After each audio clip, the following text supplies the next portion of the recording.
Gloria al Padre, al Hijo y al Espíritu Santo. Estábamos hablando que el hermano me preguntaba que si en la misa, cuando uno daba acción de gracia, después de comulgar, tenía que hacer todos los pasos de la oración. Y le decía que no, que la misa en sí lleva este mismo ritmo que estamos hablando de la oración. Antes de comenzar la misa reconocemos nuestros pecados. De ahí pasamos a la alabanza. De la alabanza entramos en la adoración durante la Eucaristía. Y de la adoración, pues también ya sí en la acción de gracia, que es la hora en el momento después de comulgar, nosotros damos gracias. Ahí sí debemos hacer oración de acción de gracias, y ahí podemos hacer oración de intercesión en la comunión. Cuando uno tiene a Cristo en el corazón, pues aparte de dar gracias, uno puede poner todas las intercesiones que uno pues tiene en su corazón. Ese es el mejor momento también para presentar todas las oraciones. O sea que la misa en sí lleva el patrón de la oración que lleva a ser cristiano. Estamos hablando del paso de oración cuando una persona pues ora en su casa, tiene un tiempo, dedica un tiempo de oración en su casa a tener un encuentro con el Señor. La última tipo de oración que nos quedan, y esto no se enseña, o sea, yo nomás se la voy a decir qué cosa es, porque la oración de contemplación no se enseña, eso se llega. Es imposible a nadie enseñarle la oración de contemplación, es decir, voy a hacer un curso para la oración de contemplación. Eso no se enseña. Eso es un grado que se llega poco a poco, y que no es fácil llegar a este tipo de oración, aunque es la oración más perfecta. Antiguamente se pensaba que esta oración propia de los monjes en los monasterios, pero tanto el Santo Padre Juan Pablo II como Benedicto XVI instan a los fieles a entrar en la oración de contemplación. Pero la contemplación la oración de contemplación es una oración ya, es la oración más avanzada. Después de la oración de contemplación, lo único que hay es el éxtasis. Así que es la oración más avanzada de todo. Así como no se puede a una persona enseñarle a tener un éxtasis, ¿quién puede enseñar a alguien a tener un éxtasis? Eso no se puede enseñar. Eso es un don de Dios y al cual llegue el alma. La contemplación, que es un paso antes del éxtasis, también no se puede enseñar. Algunos de ustedes están dando los primeros pasos en la oración, otros de ustedes han avanzado ya bastante en la oración. Hay muchos de ustedes que en este retiro les ha servido de mucho para avanzar en la oración. A otros de ustedes que este retiro les ha servido solamente para comprar. Muchos de ustedes se van a llevar bendiciones, otros se van a llevar cosas, porque a otros de ustedes no les ha servido absolutamente para nada el retiro, como no sea para dar un paseo a Tampa. Pero eso sucede en todos los eventos. El Señor dice que tira la semilla, y la semilla cae y da fruto donde la tierra es buena, donde la tierra está seca, donde hay piedra. Así que cada cual sabe qué cosa es, dónde cayó la semilla que el Señor tira en ustedes. Por eso, para decirle qué es la oración de contemplación, y ojalá que un día ustedes lleguen a este tipo de oración. Cuando el alma ha pasado con éxito por la oración de perdón, por la oración de alabanza, por la oración de adoración, siempre se queda con más deseo de Dios. Una persona que practica bien la oración, siempre la oración le da mucho más deseo de Dios. Es como una persona que come una comida buena, una persona que ama a alguien, siempre quiere estar con esa persona. Tú entras en la oración de perdón y quieres entrar en la oración de alabanza. Estás en la oración de alabanza y ya no te quieres quedar con la oración de alabanza, quieres pasar a la oración. El Espíritu mismo te lleva a la oración de adoración. Llegas a la oración de intercesión y quieres seguir. Entonces ya ese deseo de Dios, que no te basta con la alabanza, que no te basta con la adoración, es lo que te lleva al umbral de la oración de contemplación. San Bernardo, que era un santo benedictino, en los libros de místicas que escribió, habló de los tres besos. Él decía que la oración de crecimiento espiritual eran como 3 besos. Decía que era el beso en los pies, el beso en la mano y el beso en la boca, hablando del alma con Cristo. Decía que el beso en los pies es el del pecador recién convertido, que quiere mostrar gratitud a quien lo ha perdonado. Ejemplo de ello, la mujer que le lavó los pies a Jesús con sus lágrimas y los besó y se los secó con su cabello. Y que Cristo dijo, cuando las personas dijeron, este no sabe quién lo está tocando. Y Jesús dijo, a esta mucho se le ha perdonado, porque mucho ha amado. Esa persona muestra dice que el primer paso de la oración de una persona que se convierte se puede comparar con el beso de esta mujer en en los pies. Esta mujer besa los pies de Cristo. ¿Por qué? Porque quiere mostrar gratitud, porque Cristo la ha levantado de donde ella estaba. Pero decía San Bernardo, este beso en los pies no es suficiente. Ya el alma que ha sido perdonado, el segundo paso es que besa en la mano. El beso es en la mano. Cuando una persona besa en la mano, sobre todo cuando una persona le muestra respeto a alguien, cuando se le besa el anillo a un obispo, o al papa, o al abad, o cuando un novio le besa a un hombre. Antiguamente los hombres le besaban las manos a las damas, pero ¿a qué hombre le besaba la mano? ¿A una criada de un hotel? No, ¿a quién se lo besaba? A una persona por la cual sentía, una dama por la cual le quería mostrar su respeto besándole la mano, como hoy en día se le besa a la reina de Inglaterra, esa persona. O sea que el segundo beso en la mano es el beso de la persona que haya entrado en confianza, ha pasado de la gratitud a la amistad, al respeto. Y el tercer beso, decía San Bernardo, era el beso en la boca. En nuestra cultura solamente se besa en la boca a quien uno ama. Y no solo a quien uno ama, porque tú puedes amar a alguien, pero si esa persona no te ama a ti, tú le das un beso en la boca, lo más seguro que te da una galleta. O sea, tú le das un beso en la boca a quien te ama a ti y a quien tú amas. O sea, decía, esos son los tres pasos de la oración. El primer beso en los pies de la persona que está arrepentida y está agradecida porque ha sido perdonado. Pero ahí en ese momento, cuando se besa a los pies, ¿cómo está la persona?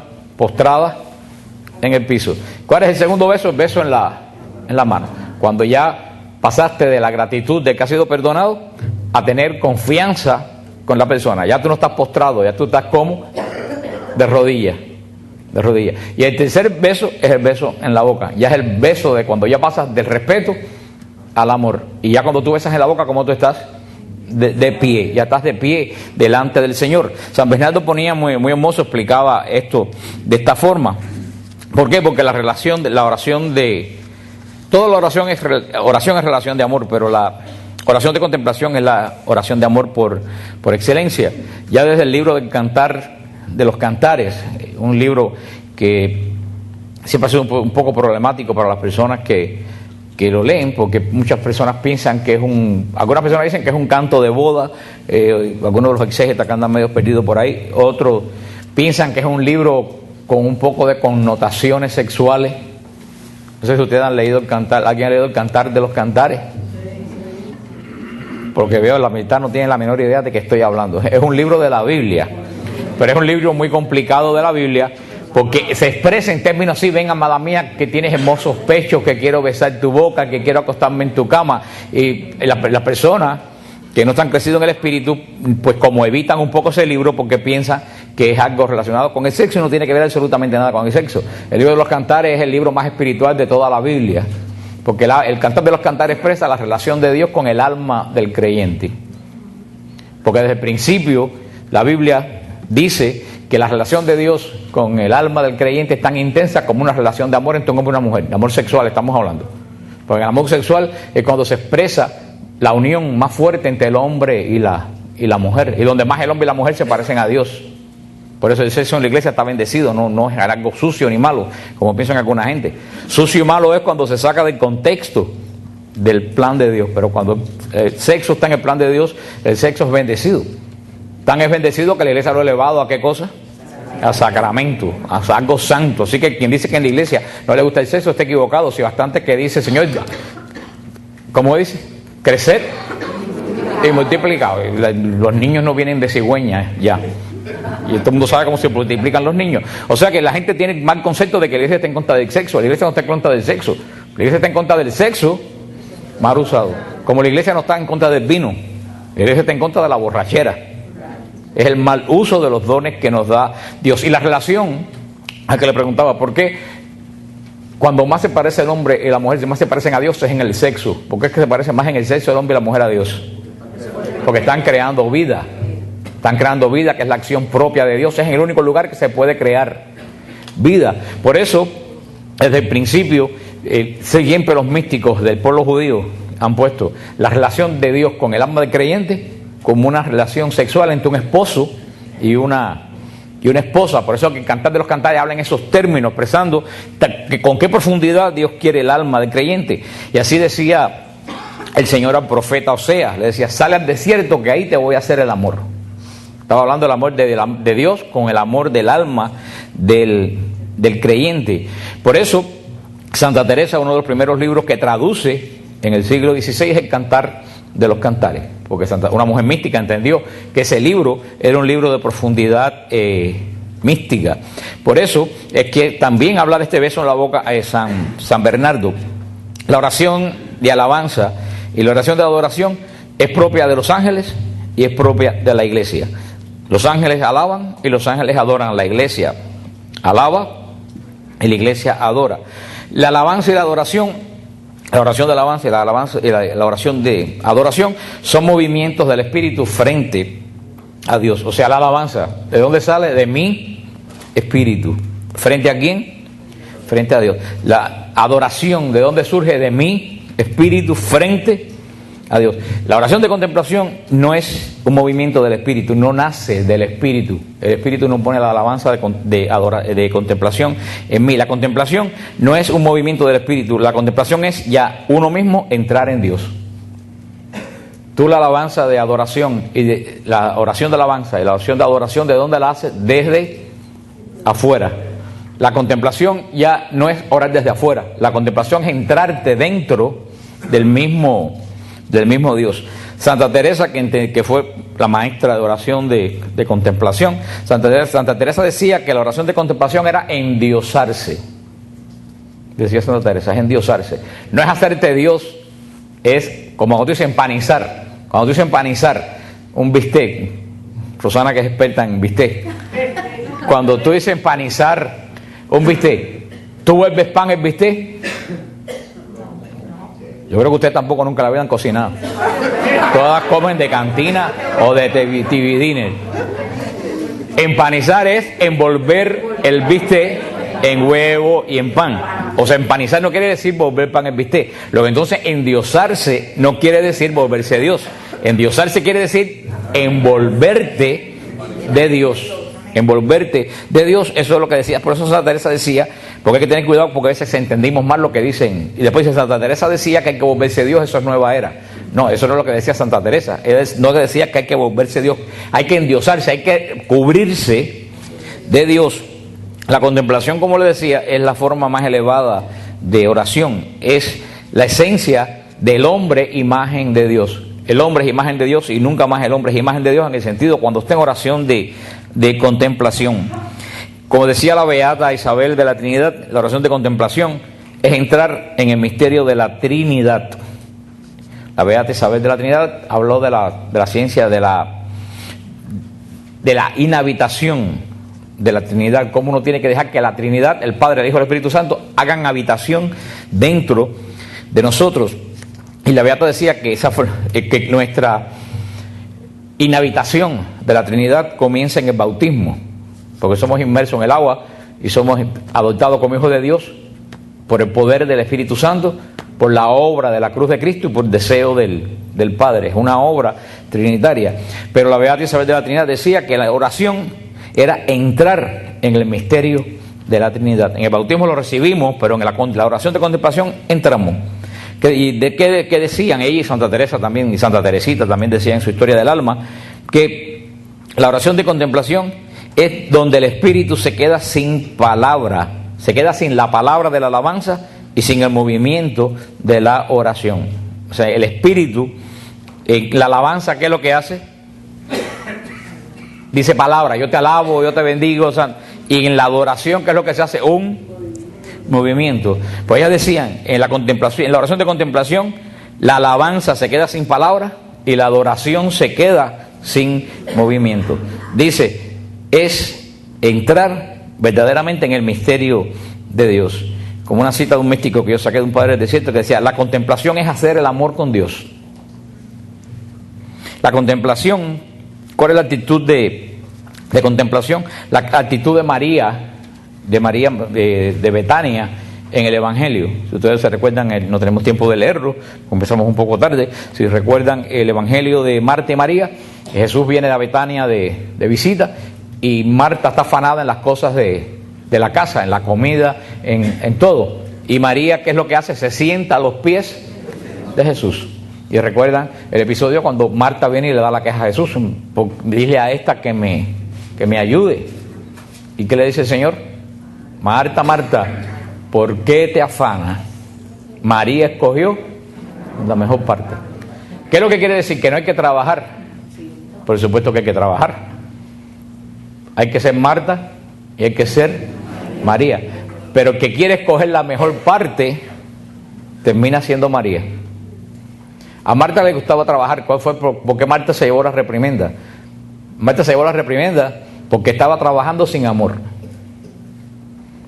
Una persona que trabaja con amor, porque Cristo viene, no se va a quejar. Hace absolutamente todo. Una persona que se queja es porque está pendiente de lo que la otra persona está o no está haciendo. Ahí es donde está el punto. Y eso nos pasa a todos nosotros. Cuando tú haces con amor, si alguien no te ayude, tú lo sigues haciendo. Ahora, cuando tú estás si me ayudan, si no me ayudan, si me menosprecian, que nadie me ayuda, que piensan que aquel que no hace nada es mejor que yo, tú estás pendiente de todo lo que hace todo el mundo. ¿Y qué eso quiere decir? Eso es lo que quiere decir, que la pobre Marta no había crecido en el Espíritu. Lo que dice Santa Teresita, la santidad es hacer lo ordinario extraordinariamente bien. Si Marta quería ser santa, ella escogió hacer la comida, tenía que haber hecho la comida extraordinariamente bien. No estás vigilando qué es lo que hacía María. Por eso que Jesús le dice, Marta, Marta, ¿por qué te afanas? Marta no estaba trabajando, Marta estaba como afanada. ¿Qué es una persona afanada? Una persona que se agobia con lo que está haciendo. Marta estaba agobiada con lo que estaba haciendo. Marta estaba en la cocina. Mira todo lo que me ha caído encima, y la otra de fresca sentada ahí y no hace absolutamente nada. Y después ella es la que le van a decir que qué bueno que María, que me dio la bienvenida, y sin embargo conmigo que estoy en la cocina, nadie me va a decir absolutamente. Eso es lo que quiere decir que Marta estaba afanada.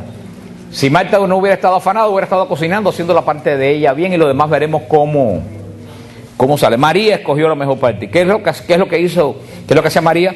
María se sentó a los pies de Jesús. ¿María estaba hablando con Jesús? No, María estaba mirando y escuchando a Jesús. Esa es la oración de contemplación. Mirar y escuchar. El santo cura de Ars fue el que dio la clave de la oración de contemplación. El santo, y todo el mundo sabe esa frase, el santo cura de Ars, cuando vino un teólogo de París y le preguntó qué era su técnica de oración de contemplación, me le dijo, nada, yo lo miro y él me mira. Nada más que eso. Esa es la oración de contemplación. El santo cura de Ars se pasaba horas, las horas que no confesaba se las pasaba frente al sagrario. Y todo el mundo pensaba que tantas horas frente al sagrario tenía una técnica especial de contemplación. Él dijo, no, yo lo miro y él me mira. Esa es la contemplación. Para entrar en la oración de contemplación hay que ser teólogo, no hay que ser místico. Solamente lo que hay es que amar.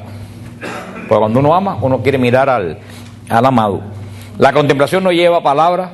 La contemplación como la alabanza, la oración de contemplación no lleva gestos como la adoración. La oración de contemplación solo lleva sentimiento. Santa Teresa decía, adentrándose en sí misma con Dios y viéndose envuelta y empapada en Dios. Se lo voy a repetir la definición que daba Santa Teresa de la oración de contemplación. Adentrándose en sí mismo. O sea, la oración de contemplación no es para afuera, aunque parece que para afuera es para adentro, porque tú estás buscando a Dios no afuera, tú estás buscando a Dios que está dentro de ti, adentrándose en ella misma, pero no ella sola. La oración de contemplación es adentrarse dentro de ella misma con Dios, viéndose envuelta y empapada en Dios. Y ahí es donde está el gran problema, porque si tú no tienes a Dios adentro, esa oración de contemplación, cuando entras dentro de ti, ¿a quién te encuentras? A ti mismo.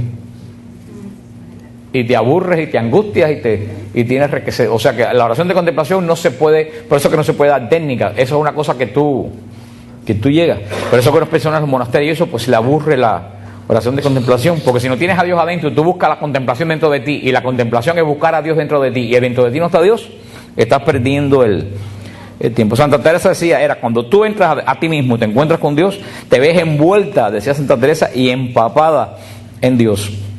La oración de contemplación es la actitud que tienen los niños pequeños de 2, 3 años cuando los padres los sientan en la rodilla. ¿Han visto que los papás cuando van de visita sientan al niño de 2 años, 1 año en la rodilla, y los adultos están hablando? ¿Y cómo está el niño? mirando al papá hablar sentado. ¿Le importa que pase el tiempo? ¿Le importa que no entienda lo que están hablando?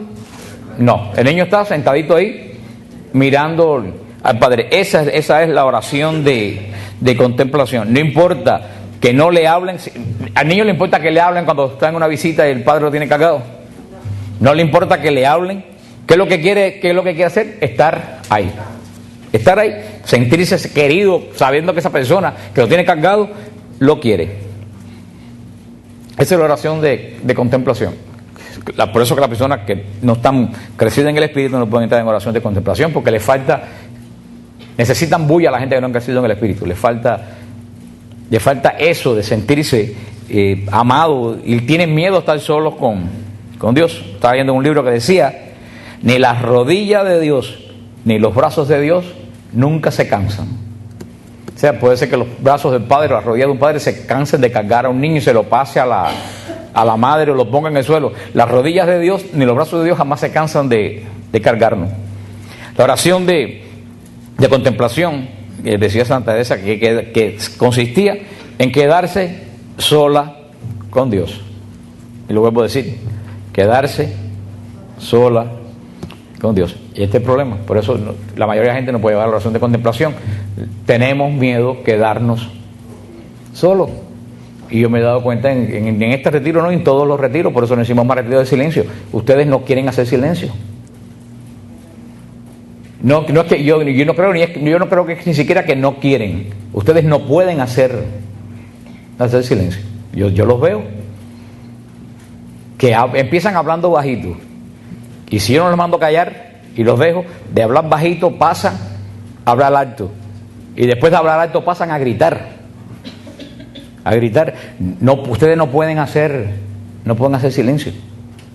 Y yo sé que en la cultura que uno vive no puede hacer silencio, pero quiero decir, mira, yo he logrado hacer silencio. Yo puedo pasarme un weekend entero. La gente piensa que yo hablo mucho. Yo no hablo mucho. Yo puedo pasar el weekend entero sin hablar. Y me encanta el weekend entero sin hablar. Pero hoy en día estamos en la cultura de la bulla. Por eso que decía el Santo Padre Benedicto XVI en la Cuaresma, que teníamos que hacer ayuno de ruido. Pero los traemos, y no lo estoy peleando, le estoy dando razones para que ustedes entiendan. Los traemos a un retiro para que ustedes hagan silencio, y ustedes tampoco no pueden hacer silencio. Y hay un refrán que dice: poder es querer. Ahora, yo no sé si es que ustedes no pueden o que ustedes no quieren. Ahora, si ustedes no pueden ni quieren hacer silencio, hermano, sigan haciendo el rosario. El rosario es una buena arma de oración, pero de ahí no van a pasar. No van a crecer de ahí. Del rosario no van a pasar. Y la gente se va al cielo con el rosario. Definitivamente el rosario es una tremenda arma de oración y lo tengo siempre conmigo. Pero, supuestamente, si ustedes vienen a un retiro, porque ustedes quieren crecer más allá. Porque hasta el rosario se puede hacer mejor de lo que ustedes lo hacen, porque el rosario es una oración de contemplación. Lo que pasa es que no la hacemos como una oración de contemplación, la hacemos como una repetición para hacer bulla también nosotros. Pero no sé si es la cultura que nos ha viciado, pero no pueden. Entonces, si no pueden hacer silencio, hermano, no sé si ustedes podrán llegar alguna vez. Ojalá, que más yo quisiera pedir al Señor que ustedes puedan llegar a. Pero para poder llegar a la oración de contemplación, tienen que empezar por aprender a hacer silencio.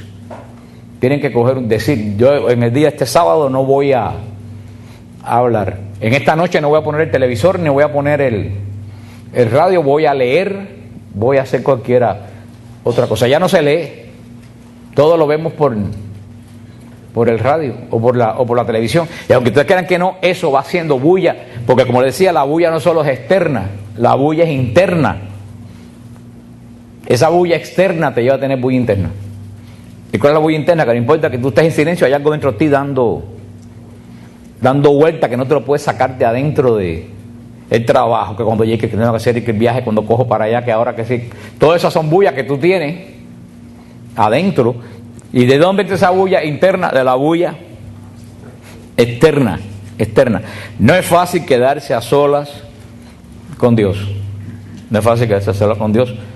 Porque ¿qué cosa es lo que hace el alma sola con Dios? A ver, ¿quién sabe lo que hace el alma sola con Dios? ¿Qué hace el alma sola con Dios? ¿El qué? Orar. ¿Qué más hace el alma sola con Dios? Habla con Dios. Pues le voy a decir, El alma sola con Dios no hace absolutamente nada. Y ahí es donde está el problema, ahí es donde tenemos miedo. La oración de contemplación es no hacer nada. Tú ves, si estamos solas con Dios, ¿qué es lo que? Hablar, Señor, no, eso no es la oración esa es la oración de alabanza. La oración de contemplación, cuando uno se queda sola con Dios, no hace absolutamente nada. Pero entonces tenemos miedo a no hacer nada. Hay personas que tienen miedo a no hacer nada y siempre están como Marta buscando algo que hacer. Y cuando no tienen que hacer, empiezan a llamar a todo el mundo para quejarse. Hasta de cosas de hace 55 años. Yo conozco gente que llaman para quejarse de cosas del año 44 que pasaron. Porque, ¿tú sabes por qué la gente se queja de cosas que pasaron? Porque no tienen nada nuevo de qué quejarse. Siempre tenemos que tener algo que decir. No es fácil quedarse a solas con Dios. Tenemos que empezar a practicar a quedarnos a solas con Dios. Según...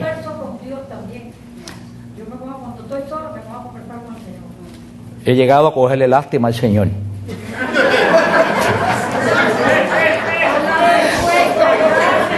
Dice Santa Teresa, no es fácil, Señor. Dice Santa Teresa, la doctrina teresiana decía que existen dos regiones en el alma. Y esto es muy importante. Santa Teresa es maestra de oración, es la maestra por excelencia de la oración de contemplación.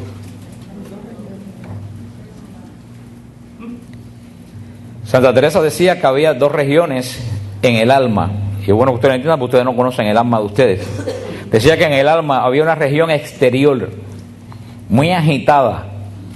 O sea que una región que es como exterior. Y como la región exterior del alma, muy agitada. ¿Qué se mueve en la región exterior del alma? La imaginación. Se mueve en la oración en la región exterior del alma. La imaginación crea y suministra imágenes. ¿Qué es lo que hace la imaginación? Contiene constantemente, ahí viene la palabra imaginación, crear imágenes. Crea y suministra imágenes. En la zona exterior del alma, está el entendimiento.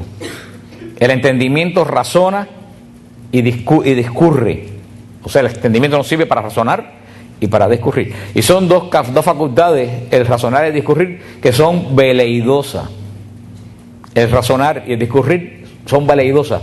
No pueden estar mucho tiempo tranquilas.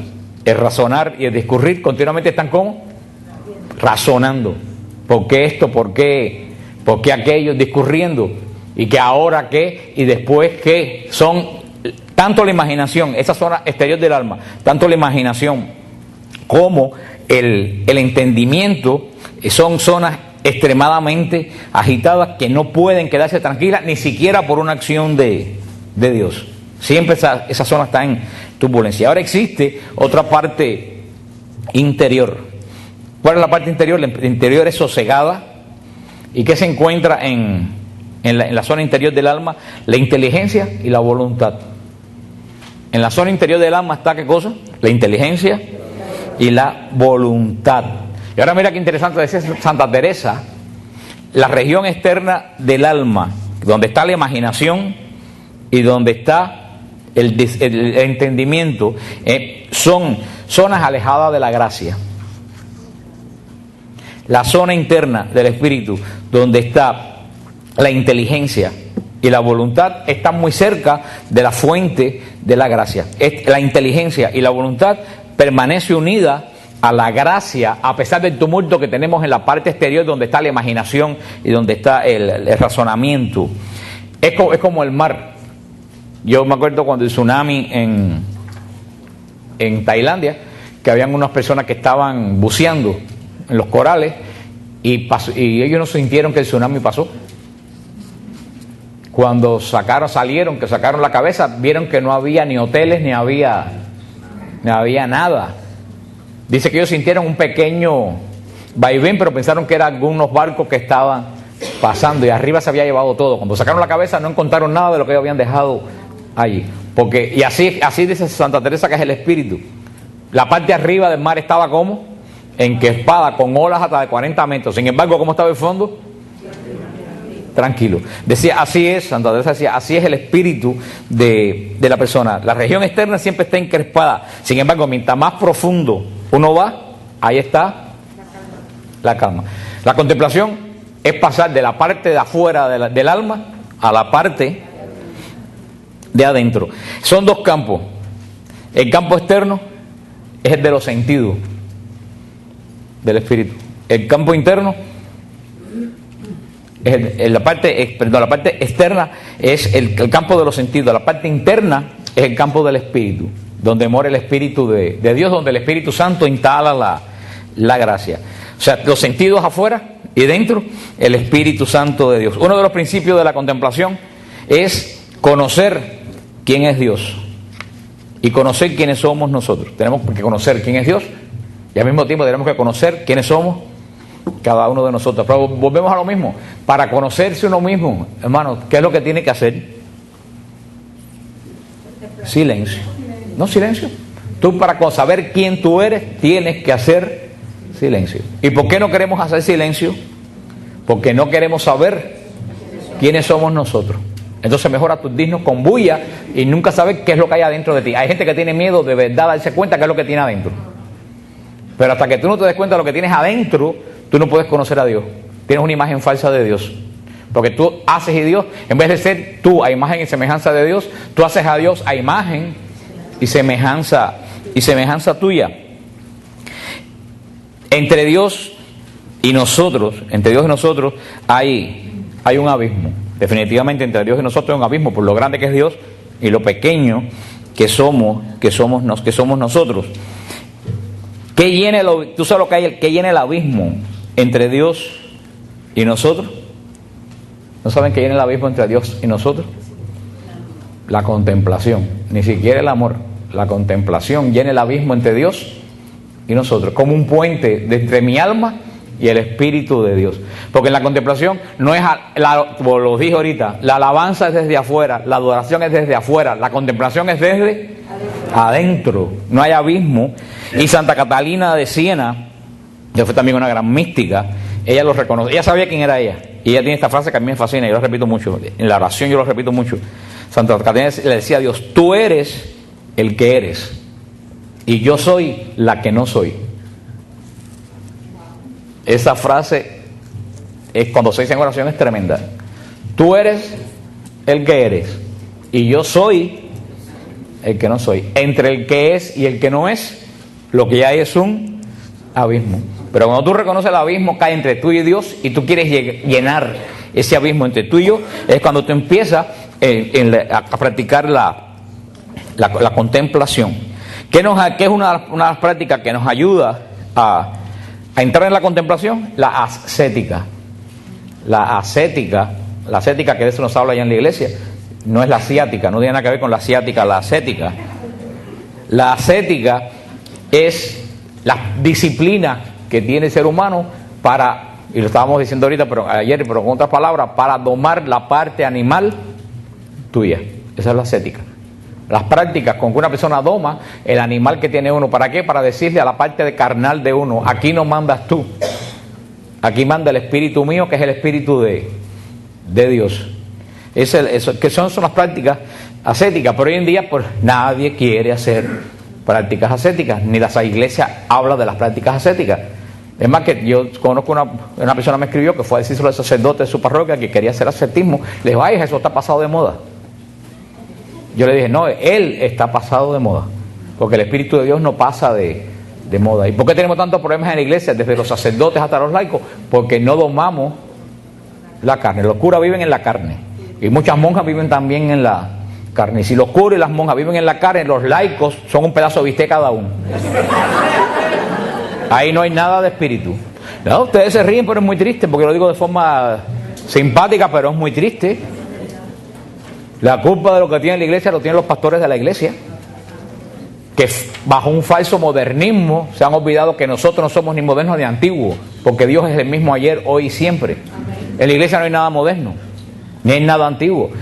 Dice: no, ese canto es muy viejo. ¿Quién te dijo a ti que en la iglesia hay canto viejo? Un canto de alabanza a Cristo, este que cantamos agioteo, es tan hermoso como podemos cantar como las olas del río. En la iglesia no hay nada antiguo ni nada. ¿Qué es lo que ha dicho el Santo Padre 40 veces? Parece que el Concilio Vaticano, para adelante, del Concilio Vaticano para atrás, todo estaba malo y se borró. Porque todo el mundo habla, después del concilio, la iglesia, la grandeza de la iglesia es la continuación. La iglesia tiene una continuación de 2000 años. ¿Cómo tú vas a borrar 1900 años de iglesia y decir, esa gente está equivocado, vamos a hacer las cosas ahora? Como cuando a mí me decían, no, ahora van a volver a la misa en latín, qué atraso. Yo decía, espérate, frena un momentito. Puede ser que tú no entiendas latín, pero la misa fue en latín por 1971 años. Y durante esos 1971 años, los monasterios estaban llenos, los seminarios estaban llenos, la gente se vestía con decoro para ir a la iglesia. En la iglesia había silencio y los curas nos daban escándalo. Entonces, el latín no era tan malo. A quien le sirve el sayo, que se lo ponga. Y eso pasa con la contemplación. ¿Cómo tú decís que la ascética está pasada de moda? Si el espíritu ha cambiado desde el siglo I hasta ahora. El espíritu humano es exactamente el mismo. Y las prácticas ascéticas que se hacen es lo que nos ayudan a desprendernos de las cosas malas que los sentidos nos dan. Y por eso las prácticas ascéticas pues no son hoy en día muy comunes. ¿Cuáles son? Por ejemplo, las prácticas ascéticas son cosas que a ti te gustan hacer, que no son malas, pero que tú poco a poco las vas dejando de hacer. Y que te cuesta trabajo dejarlas de hacer. Son las prácticas ascéticas. Cuando te gusta mucho un dulce, no lo comes. No para mortificarte, sino para decirle a la parte carnal tuya, tú no me mandas a mí. ¿Qué te dice tu animal? ¿Quieres ese dulce que tú le dices? No te lo voy a dar. ¿Por qué todo el mundo vive como un animal? Porque todo lo que la carne pide, uno se lo da, pueda o no pueda. Hermano, por eso es que cuando va subiendo esa carnalidad llega un momento que la carne te pide matar y tú matas. Porque no tiene control. Es como esa gente que cogen una boa cuando está de este tamaño así, un gusanito así, un cocodrilito así, y ay, qué lindo, pero después el cocodrilo crece 12 metros y te come. Y o si no, lo tienes que botar el cocodrilo en el Evergrey. Ahora hay tanto, no sé cuántas boas hay botadas en el Evergrey, que la gente las compra chiquitas porque son muy lindas, y cuando crece las botan y están los Evergrey, son animales que no son de ahí, que dice que es un peligro lo que hay ahora con boas gigantes. Que eso pasa con la carne. Tú le das alimento, crece, y después cuando ya está tú no sabes qué hacer con ella. Te lleva droga, te lleva 400 cosas. Y los padres tienen mucha culpa porque no enseñan a los muchachos las ascéticas. El niño quiere tal cosa, el niño se lo compra. Y a él nunca se dice que es un niño. Cuando tiene 16 años te dice, me voy para la discoteca y llego a las 5 de la mañana y ya tú no le puedes decir que no, porque desde que tiene un año le estás diciendo que sí a todo. Eso también parte de la ascética. Pero ¿por qué los padres no controlan a los hijos? Porque ellos tampoco tienen control. Porque la televisión nos dice lo contrario de la ascética. Que no dice la televisión, haz lo que a ti te dé la gana, no importa quién afecte. Pues esa práctica ascética, ¿qué es eso? Te gusta un programa en el televisor que no es malo verlo y tú dices, hoy no lo voy a poner. Punto, no lo voy a poner. Aunque ahora no digan, no voy a poner, qué sé yo, Armando Pérez Roura dando una conferencia sobre Bahía Cochino, algo que a ustedes no les interese oír.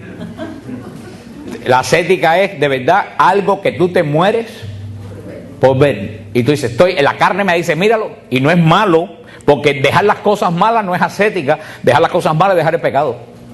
Ascética es dejar cosas buenas que tú poco a poco lo vas haciendo para que mientras más tú vas ganando cada una de esas batallas, tú vas creciendo, el espíritu tuyo va creciendo y la carne tuya va bajando. Y esa ascética es lo que te lleva también a las prácticas de contemplación.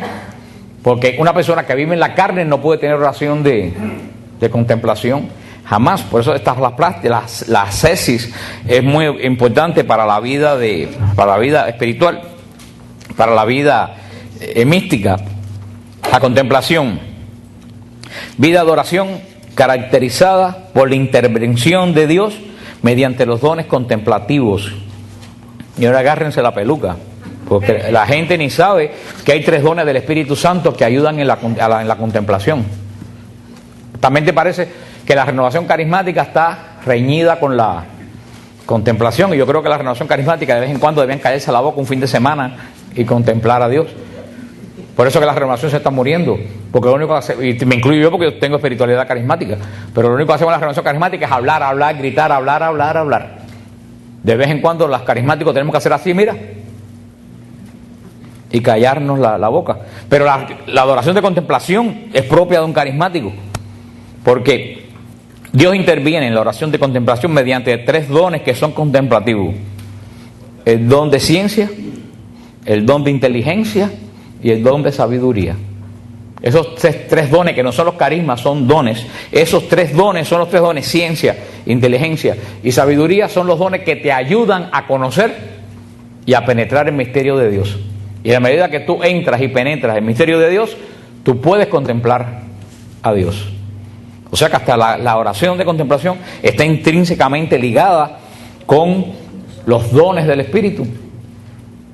Por eso hay que volver a decir la renovación carismática, que la renovación carismática tiene que alabar a Dios, tiene que adorar a Dios, pero también tiene que hablar mucho de la oración de contemplación.